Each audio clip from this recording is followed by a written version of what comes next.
Huh? Good. Yes. Out today. And we're thankful that one of the best parts about this is we didn't have to stand in line Right. because you all sent us the book. Right. Ladies and gentlemen, a very special guest in studio with us, former Cardinals and Mets star, broadcaster as well. Bleacher Report listed him several years ago as the greatest defensive first baseman of all time. First baseman Keith Hernandez with his brand new book out, I'm Keith Hernandez. Keith, how are you, man? I'm very good. Thanks for having me. Pleasure to have you. I can reach. I hate to reach across Diane, but it gives me an opportunity to say Diane is one of my colleagues here at SiriusXM, and she is a Mets fan. We talk baseball all day. We do probably talk more baseball than actual work at Sirius. Great. I feel good. I'm doing good. I'm just right now just going on this 4-day blitz here to promote the book, and glad to be here. So let me tell you how I became a Yankee fan. It relates to you somewhat. I grew up in Nashville because I didn't grow up here. A lot of people say, "How you a Yankee fan?" I grew up in Nashville, Tennessee. The Nashville Sounds were the AA affiliate of the Yankees when I was in high school. Right. And I saw everybody come through Nashville, Mattingly, Balboni, even Showalter played. Mm-hmm. But the man in Nashville was one of your teammates, Willie McGee. Oh, of course. We got him a big trade. Yeah, and the old man traded him. I mean, if he had stayed with us, it might have been a whole different thing. But because I was in Nashville, I wasn't raised to hate the Mets. So I always like to see the Mets do well also. Exactly. A lot of people don't understand. How can you like both? A couple people upstairs even said, Dave Gorab said, how can you interview Keith Hernandez? You know, like I was betraying somebody. But I'm like, I've always liked, the Mets too. I want to see them do well.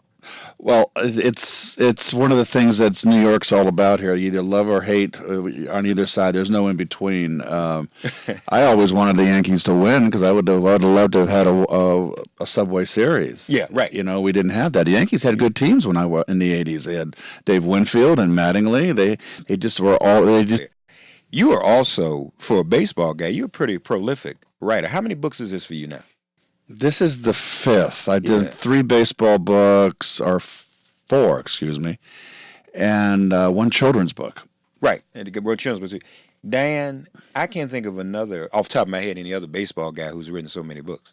Can you? I don't know any. And if they did, I've read other people's books, but Keith's If at First is my favorite sports book that I've ever read.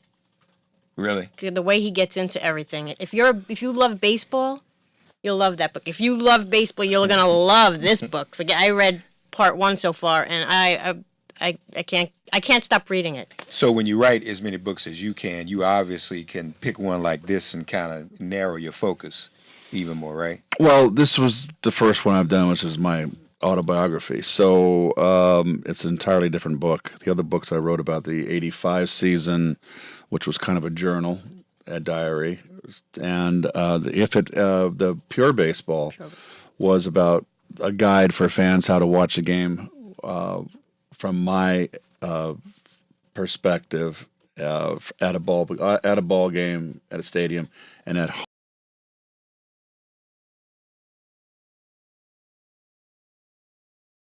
And I had a lot of struggles. I got sent down. I struggled in the minor leagues. I struggled in the big leagues. The title has a dual meaning, and obviously I'm Keith Hernandez, as everybody knows from Seinfeld. But it also means after April, when I had my big April in 1980, I knew I was a big league player. I'm Keith Hernandez. In my mind, I am a major league player. I belong on the same field with these guys. April 1980, not 79. 79, I won the batting title and MVP, 25 years of age, but I had never put 2 seasons back to back together. Okay. I had 77 was a good year. 78, I didn't have a good year. 79, a great year. So I had to prove to myself, greatness is not just one good year; it's consistency. And I was the first year that I put back-to-back seasons together. I was on my way. And the most important thing is confidence. And once you know you're there, I've arrived, then everything falls into place.